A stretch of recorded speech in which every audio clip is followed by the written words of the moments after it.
دیکھیے کامیابی اور ناکامی کا ایک تصور جو ہے اسلام کے اندر، ہم تو سمجھتے فلاں بندہ کامیاب ہو گیا جی، بس جی جاب اچھی ہے، کاروبار چل پڑا ہے، بیٹے سیٹ ہو گئے، صحت اچھی ہے، گھر بن گیا، گاڑی بھی ہے اس کے پاس، کامیاب زندگی بسر کر رہا ہے جی۔ اللہ تعالیٰ کہتا ہے کہ کامیابی وہ ہے جو ہمیشہ کی کامیابی آپ کو ملے۔ اللہ تعالیٰ کہتا ہے وہ آدمی کامیاب ہو گیا، کون؟ من زحزح عن النار وادخل الجنہ فقد فاز، جو اس دن قیامت والے دن فیصلہ جس دن ہوگا، جس کے بارے میں یہ فیصلہ ہوا، یہ آگ سے بچایا گیا اور یہ جنت کا اس کو مل گیا ٹکٹ مل گیا یا اجازت مل گئی، اللہ تعالیٰ کہتا ہے فقد فاز، یہ ہے صحیح معنوں میں کامیاب۔ ومل حیات الدنیا الا متاع الغرور،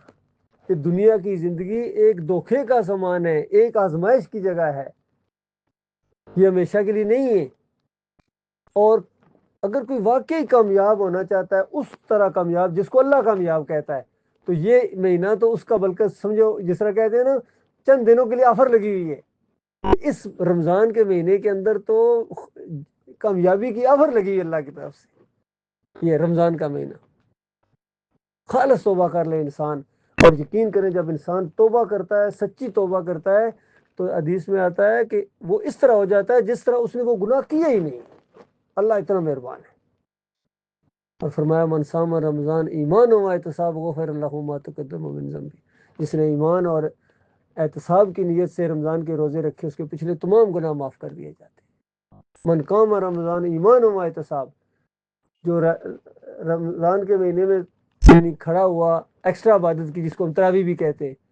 تو فرض تو پڑتا ہی پڑتا ہے مومن، لیکن یہ جو کرے گا اجر حاصل کرنے کے لیے اس کے پچھلے تمام گناہ معاف کر دیے جاتے ہیں۔ ابھی یہ لیلۃ القدر، یہ اشرا جا رہا ہے جو آخری 10 دن، اس کو آخری اشرا کہتے ہیں۔ نبی علیہ السلام نے فرمایا اس کے اندر تاک رات ایک ایسی ہے، ان ٹوٹل 5 راتیں بنتی ہیں، 21ویں رمضان، 23ویں رمضان، 25ویں رمضان اور 27ویں اور 29ویں، 2 تو گزر چکی ہیں، ابھی 25ویں رہتی ہے،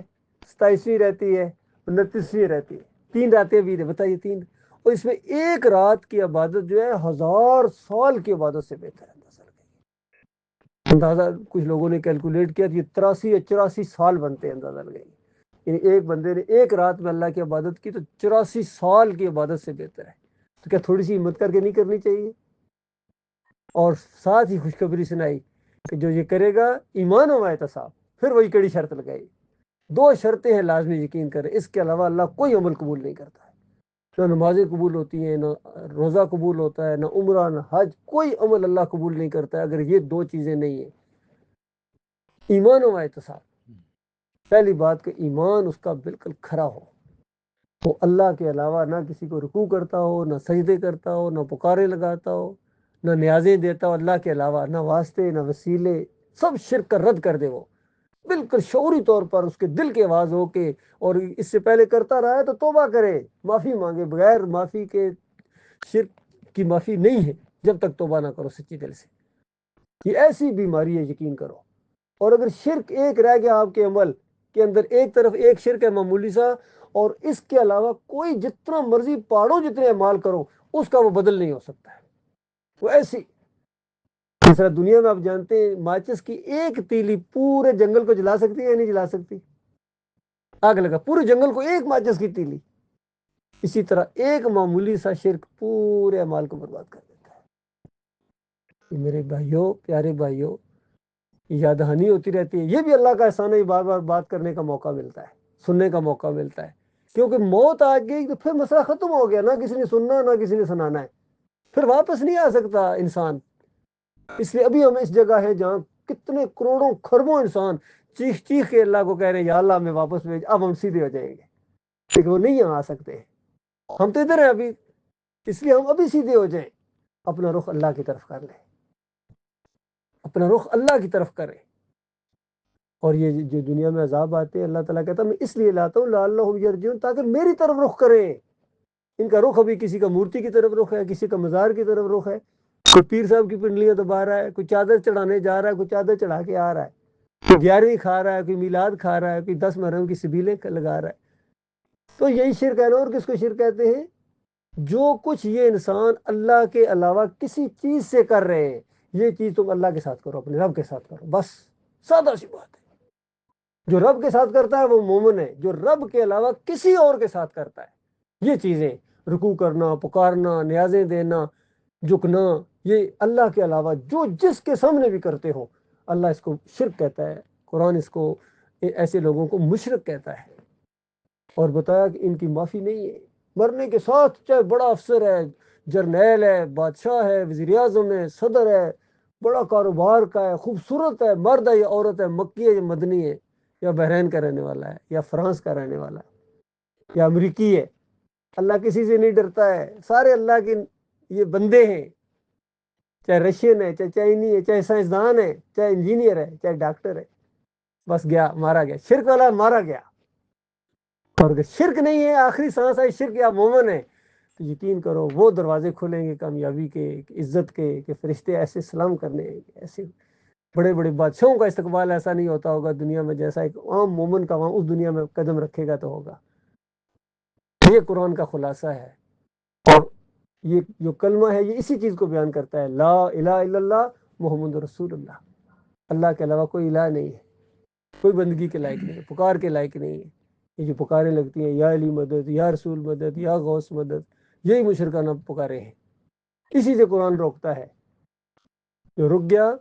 اللہ کی طرف اپنا رخ کر لیا، وہ کامیاب ہو جائیں گے۔ یہ ہے کامیاب، جس کو اللہ کامیاب کہتا ہے۔ اور جو وہاں کامیاب نہیں ہے، بتاؤ میرے پیارے بھائیو، دنیا میں اگر 100 سال کسی نے بادشاہی بھی کی، سونے کے نوالے کھائے، اور مرنے کے ساتھ آگ میں چلا گیا، کیا اس کو ملا؟ سنو، سوچو نا۔ اور اگر کوئی ایڑیاں رگڑتے ہوئے مر گیا غربت کے اندر، ہر معاملہ، ہر پریشانیاں اس کے ساتھ ہے، مرنے کے ساتھ ہی جنت کی بادشاہی کا تاج پہن رہا ہے، اب ہمیشہ رہے گا جنت کے اندر۔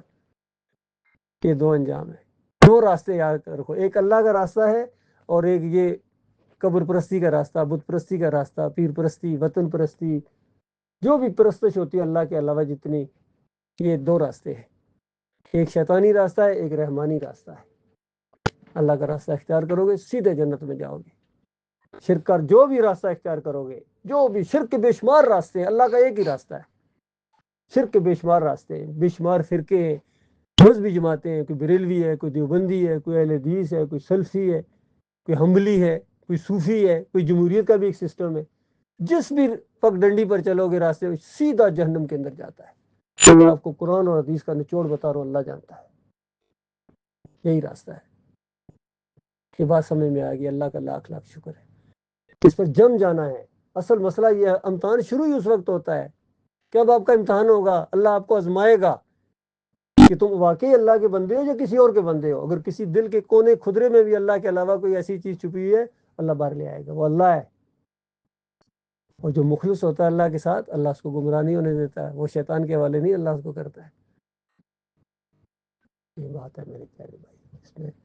پروگرام کبھی مجھے اس دن زیادہ خوشی ہوگی جس دن آپ کی طرف سے مجھے فون آئے گا کہ ہم نے پروگرام رکھا ہے، آپ آئے ہمیں درس میں۔ وہ تو میں اپنی طرف سے آتا ہوں نا، اصلی خوشی مجھے اس دن ہوگی، مجھے انتظار رہتا ہے کہیں کب فون کریں گے یہ صحیح سر۔ اوکے، اللہ حافظ۔